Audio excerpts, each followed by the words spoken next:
Hello hello hello. History के chapter 2 के part 2 में आपका स्वागत है। चलो पढ़ना चालू करते हैं। Historiography in the medieval period. Medieval period में इंडिया में हिस्टोरियोग्राफी किस तरह से होता था वो भी पढ़ेंगे। मिडिवल पीरियड सबको पता है ना। हाँ, मिडिवल पीरियड का मतलब क्या। हिस्ट्री को जब भी टाइम के हिसाब से देखते हैं तो उसको 3 पार्ट में डिवाइड करते हैं। पहला पार्ट कौन सा कौन सा पहला पार्ट एंशियंट हिस्ट्री, दूसरा पार्ट मिडिवल हिस्ट्री, तीसरा पार्ट मॉडर्न हिस्ट्री। तो एंशियंट हिस्ट्री का इतिहास किस तरह से इंडिया में लिखा जाता था वो तो पढ़ लिए लास्ट पार्ट में, पार्ट 1 में। अभी इसमें मिडिवल पीरियड में किस तरह से हिस्ट्री लिखते थे, हिस्टोरियोग्राफी का सिस्टम देखेंगे इंडिया में। The style of writing Rajatarangini the history of Kashmir by Kalhana in the 12th century Christian era is quite close to the concept of modern historiography. Rajatarangini नाम का एक बुक है जो हिस्ट्री से रिलेटेड है। और कल्हान नाम के एक हिस्टोरियन थे, उन्होंने कश्मीर का इतिहास लिखा था कब के टाइम पे, 12th century क्रिश्चियन एरा में। ये दोनों भी बुक, राज तरंगिनी और कश्मीर का हिस्ट्री, दोनों भी आज के टाइम का जो मॉडर्न हिस्टोरियोग्राफी है उससे बहुत मिलता जुलता है, इसलिए लिखा है वहाँ पे quite close to the concept of modern historiography. समझा गया? आगे।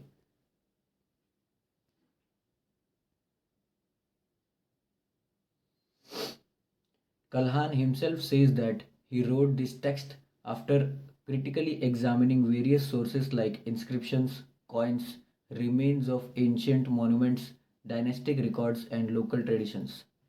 तो जो राइटर थे कश्मीर के हिस्ट्री के, उन्होंने खुद कल्हान ने क्या बोला कि मैं ये जो टेक्स्ट लिख रहा हूँ, ये जो ऐतिहासिक टेक्स्ट लिख रहा हूँ, ये मैंने लिखा है कब, जब मैंने अलग अलग सोर्सेज को क्रिटिकली एग्जामिन किया। ऐसा नहीं कि मैंने सोचा कि अरे मेरे इधर का इतिहास है, मेरे घर का इतिहास है तो मैं उसको बहुत ग्लोरीफाई करके लिखूंगा, ऐसा कुछ नहीं। उन्होंने क्रिटिकली एग्जामिन किया, प्रॉपर चेक किया।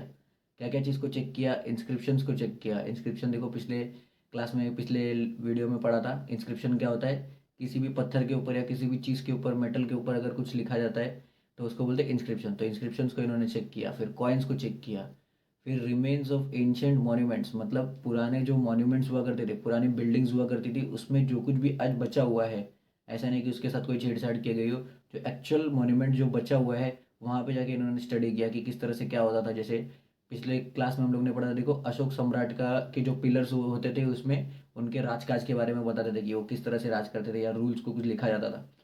उन सबको स्टडी किया। तो कश्मीर में जाके मॉन्यूमेंट्स को स्टडी किया। फिर डायनेस्टिक रिकॉर्ड्स को, मतलब अलग अलग डायनेस्टीज, कौन सी डायनेस्टीज कश्मीर में राज किया करती थी। डायनेस्टी मतलब साम्राज्य। पहला साम्राज्य, उसमें कौन से राजा थे। दूसरा साम्राज्य, उसमें कौन से राजा थे। इसको स्टडी किया कल्हान ने। और फिर क्या, किसको स्टडी किया? लोकल ट्रेडिशंस को। लोकल ट्रेडिशन मतलब क्या? वहाँ की जो परंपराएं हैं, जितनी भी परंपरा थी पहले, वो सब उसको स्टडी किया। वहाँ के लोगों से बातचीत करने के बाद उन्होंने ये टेक्स्ट लिखा था। तो ये क्रिटिकली एग्जामिनिंग किससे मिलता जुलता है? मॉडर्न हिस्टोरियोग्राफी से। इसके लिए बोलते हैं कि कल्हान की जो राइटिंग है, जो उन्होंने किसका इतिहास लिखा था, कश्मीर का, वो वाला इतिहास किससे मिलता जुलता है? आज के मॉडर्न हिस्टोरियोग्राफी से। In the medieval India, the historians in the courts of Muslim rulers were influenced by the Arabic and Persian historiography. Medieval India के टाइम पे जितने भी मुस्लिम हिस्टोरियंस थे, अरे सॉरी मुस्लिम रूलर्स थे, जितने भी राजा हुआ करते थे जो मुस्लिम हुआ करते थे, ये लोग अरबिक और पर्शियन हिस्टोरियोग्राफी से बहुत इन्फ्लुएंस थे। वहाँ के इतिहास लिखने के सिस्टम को बहुत ज़्यादा प्रेज करते थे, इससे ज़्यादा इम्प्रेस हुए थे। तो अभी क्या है, फिर क्या हुआ? अमॉन्ग देम ज़ियाउद्दीन बरानी होल्ड्स एन इम्पॉर्टेंट प्लेस। उसमें से ज़ियाउद्दीन बरानी का एक अलग ही अपना जगह बना हुआ है। In Tarikh i Firoz Shahi, a book written by him, he has stated the purpose of historiography. तो इसमें किसने? ज़ियाउद्दीन बरानी ने। ज़ियाउद्दीन बरानी ने क्या बोला कि जो उन्होंने बुक लिखा था, एक बुक लिखा था जिसका नाम था तारिक ई फिरोज शाही। उसमें लिखा था कि हिस्टोरियोग्राफी का पर्पस क्या होता है, इतिहास हम लोग क्यों लिखते हैं, तो क्या क्यों लिखते हैं, इनके हिसाब से देखते हैं। According to him, the historian's duty is not limited only to the recording of the ruler's valor and policies of welfare, but he should also write about the ruler's failings and incorrect policies. तो उनके हिसाब से एक historian का duty सिर्फ अपने राजा के velar और पॉलिसीज के बारे में नहीं है। वेलर मतलब क्या? उनकी सिर्फ बहादुरी की चर्चा ही करके इतिहास लिखने से कुछ नहीं होने वाला, और सिर्फ पॉलिसीज़ की बात करने से भी कुछ नहीं होगा। पॉलिसीज़ मतलब क्या, अरे मेरे राजा ने कितना अच्छा पॉलिसी लेके आया, मेरे राजा ने कितना अच्छा रूल्स इंप्लीमेंट किए, बहुत अच्छे राजा हैं। सिर्फ ये नहीं होना चाहिए, और भी कुछ होना चाहिए। क्या होना चाहिए? But he should also right about the rulers Fehling's and incorrect policies. तो कुछ ऐसी पॉलिसीज़ थी जो इनकरेक्ट भी होती है। राजा इंसान ही है तो उससे गलती तो हो गई, तो जो गलतियाँ हुई है राजा से उसके बारे में भी एक हिस्टोरियन को लिखना चाहिए। प्लस जहाँ जहाँ पे राजा फेल होता है उसके बारे में भी एक हिस्टोरियन को लिखना चाहिए, कि आने वाली जनरेशन्स जो है वो उन हिस्ट्री के इतिहास में जितनी मिस्टेक्स हुई है उससे भी सीखे। हम लोग हिस्ट्री भी इसीलिए पढ़ते हैं ना, हिस्ट्री पढ़ते कि हम लोग, क्योंकि हम लोग को दो चीज़ पता चलता है। पहला तो लोगों के दिमाग में किस तरह के आइडियाज़ आए, और दूसरा लोगों ने कौन सी गलती की, ताकि हम लोग उस गलती को वापस से दोहराए नहीं, इसीलिए हिस्ट्री पढ़ते हैं। तो यही इनका भी कहना था कि हिस्टोरियन का मेन मकसद क्या होता है, कि गलतियों के बारे में भी बताए, प्लस उनकी अच्छाई के भी बारे में बताए, प्लस उनकी बहादुरी के बारे में, मतलब सारे एस्पेक्ट्स को कवर करना चाहिए। सेम जैसे अभी के टाइम पे मॉडर्न हिस्टोरियोग्राफी में होता है, यहाँ पे भी सेम सिस्टम है कि हर एक चीज़ के बारे में डिटेल में जानकारी होना चाहिए। Barani further says that a historian should also take into consideration the impact of the teachings of the wise, the learned, and the saints on the cultural life of the people. और एक दो तीन बात बोलते हैं बरानी, क्या बोलते हैं कि कोई भी हिस्टोरियन को इतिहास लिखते टाइम पे दो तीन बातों का और ख़ास ख्याल रखना चाहिए, कि उसके राज्य में जितने भी पढ़े लिखे लोग हैं, जितने वाइज लोग हैं, मतलब जितने पढ़े लिखे लोग, वाइज लोग, जो लर्न, जिन्होंने कुछ सीखा है, उनके बारे में भी लिखना चाहिए। सेंट्स के बारे में, संतों के बारे में भी लिखना चाहिए, और लोगों के कल्चरल लाइफ के बारे में भी लिखना चाहिए। ऐसा नहीं कि सिर्फ राजपाट कितना बड़ा राज्य हो गया इसके बारे में लिख रहे हैं, बाकी चीज़ों के ऊपर भी ध्यान देना चाहिए। दस बरानी expanded the scope of historiography. इस तरह से इंडिया में जियाउद्दीन बरानी ने क्या किया, हिस्टोरियोग्राफी का स्कोप एक्सपांड किया, कि पहले के जो हिस्टोरियंस लोग सिर्फ राजा के बहादुरी के बारे में और राजा के अचीवमेंट्स के बारे में और कितना बड़ा राज्य साम्राज्य बना के खड़ा कर दिया उसके बारे में लिखते थे, इन्होंने क्या किया, बोला कि सारे एस्पेक्ट्स के बारे में करना चाहिए, बताना चाहिए। ये कब की बात है? 12th century. For the historians in the Mughal courts, praising the emperors and exhibition of loyalty became more important. तो मुगल कोर्ट्स में जितने भी हिस्टोरियन लोग रहते थे, वो लोग को ज़्यादातर इतिहास से कुछ लेना देना नहीं रहता था। उन लोग को ऐसा लगता था कि जितना ज़्यादा हो सके हम लोग अपने एम्परर्स को प्रेज़ करें। प्रेज़ करें मतलब क्या, उनकी तारीफ़ करें, उनको चने के झाड़ पे चढ़ाए, ताकि क्या हो, हमारे पास ज़्यादा पैसा है, हमारा पोस्ट बढ़े। ये सब चीज़ें ज़्यादा उनके लिए इंपॉर्टेंट थी, और ये उनको दिखाना चाहते थे कि हम आपके लिए कितना लॉयल है। कैसे दिखाते थे? उनकी तारीफ़ करके, उनकी झूठी तारीफ़ करके, ये सब। तो ज़्यादातर उनके अचीवमेंट्स पे ही फोकस करते थे, गलतियों पे फोकस नहीं करते थे। लेकिन असली लॉयल्टी क्या होती है, कि आप दोनों चीज़ के बारे में बताओ। कोई अचीवमेंट कर रहा है उसके बारे में बताओ, अगर कोई गलती कर रहा है उसके बारे में भी बता के उसको रोकना चाहिए, कि नहीं आप ये गलत कर रहे हो बस। The custom of adding suitable poetic quotes and beautiful pictures was also introduced. तो इस टाइम पे जब मुगल कोर्ट्स के अंदर ये सब चल रहा था, तो हिस्टोरियोग्राफी में और एक सिस्टम भी चालू हुआ। कौन सा सिस्टम चालू हुआ? एक कस्टम चालू हो गया, सिस्टम में नहीं, कस्टम चालू हो गया। कस्टम मतलब क्या, एक परंपरा शुरू हो गई, कि अब जब इतिहास लिखेंगे तो एक नया सिस्टम बनेगा।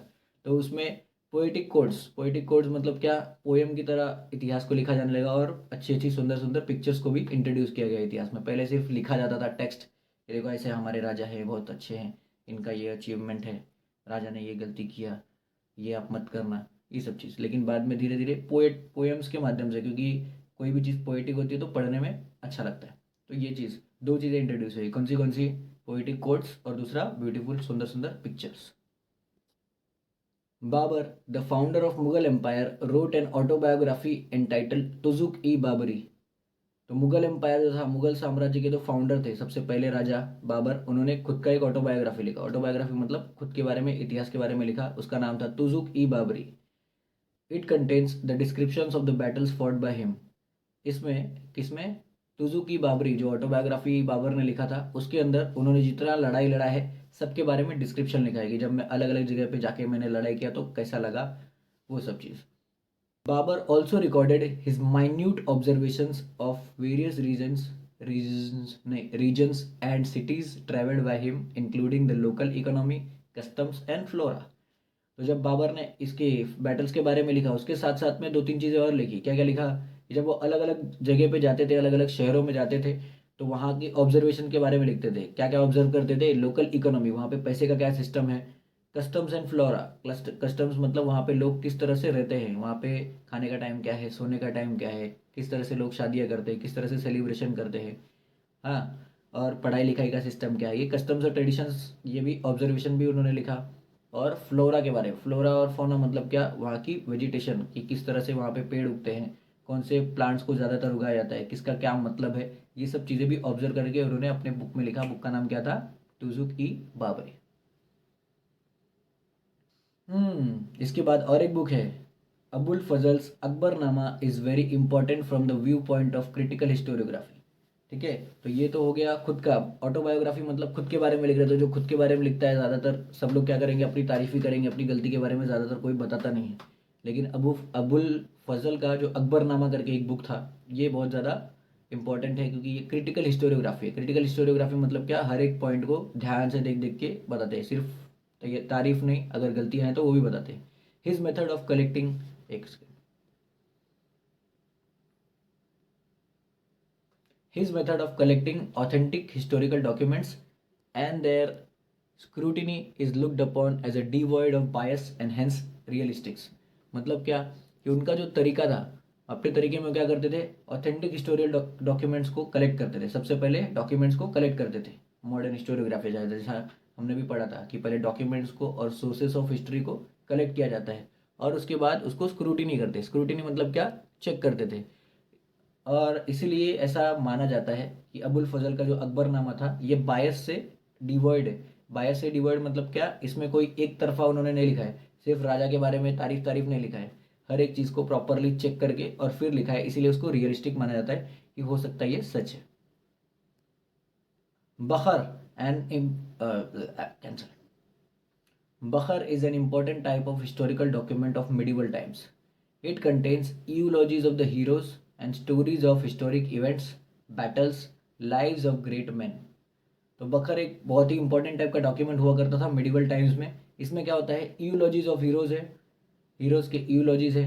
यूलॉजीज का मतलब क्या, हीरोज के बारे में डिटेल में जानकारी।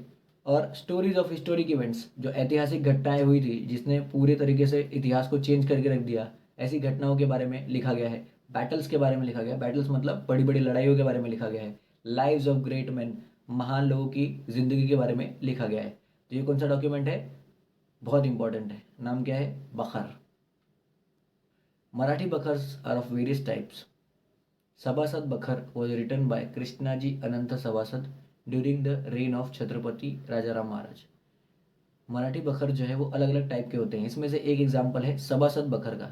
ये कब लिखा गया था, पता नहीं, किसने लिखा था, कृष्णाजी अनंत सभासद ने। कभी लिखा था, छत्रपति राजाराम महाराज के रेन के टाइम पे। रेन मतलब क्या, जिस टाइम पे वो राज करते थे। तो जब छत्रपति राजाराम महाराज राजा थे महाराष्ट्र के, उस टाइम पे इन्होंने ये बखर लिखा था।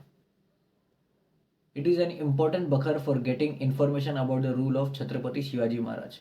तो इस बखर को पढ़ने के बाद, कौन सा बखर, सभासद बखर, इसको पढ़ने के बाद छत्रपति शिवाजी महाराज किस तरह से राज करते थे, उनके रूलिंग सिस्टम क्या था, उसके बारे में प्रॉपर जानकारी मिलता है। भाऊ साहेबांची बखर describes the battle of Panipat. Panipat की जो लड़ाई हुई थी उसके बारे में एक बखर लिखा गया है जिसका नाम है भाऊ साहेबांची बखर।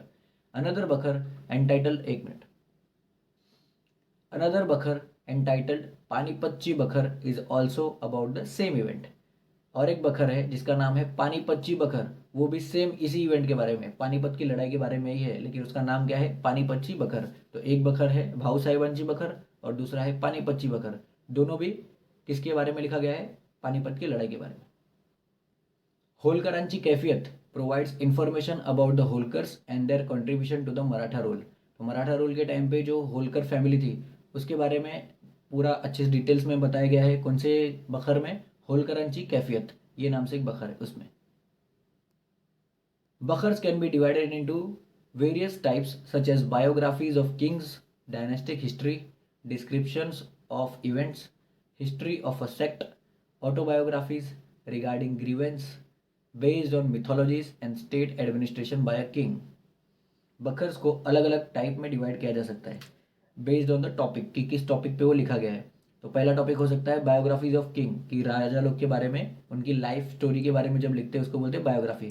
तो उसको भी बखर बोलते हैं, वो एक टाइप का बखर है। दूसरा है डायनेस्टिक हिस्ट्री। डायनेस्टिक हिस्ट्री मतलब क्या, कि एक डायनेस्टी, पूरी बड़ी सी डायनेस्टी, बड़े साम्राज्य के बारे में जब पूरा डिटेल में बखर लिखते थे तो उसको बोलते थे कौन सा, डायनेस्टिक हिस्ट्री वाला बखर। फिर उसके बाद और एक चीज़ दूसरे टाइप का भी बखर होता था, डिस्क्रिप्शन ऑफ इवेंट, कि एक इवेंट के बारे में रिपोर्ट बना के प्रॉपरली एक बखर बना के लिख देते थे, तो उस टाइप का भी बखर होता था। दूसरा हिस्ट्री ऑफ अ सेक्ट, समाज का एक सेक्शन है, फॉर एग्जाम्पल टीचर्स के बारे में अगर हिस्ट्री लिखा जा रहा है तो वो भी उस टाइप का एक बखर होता था।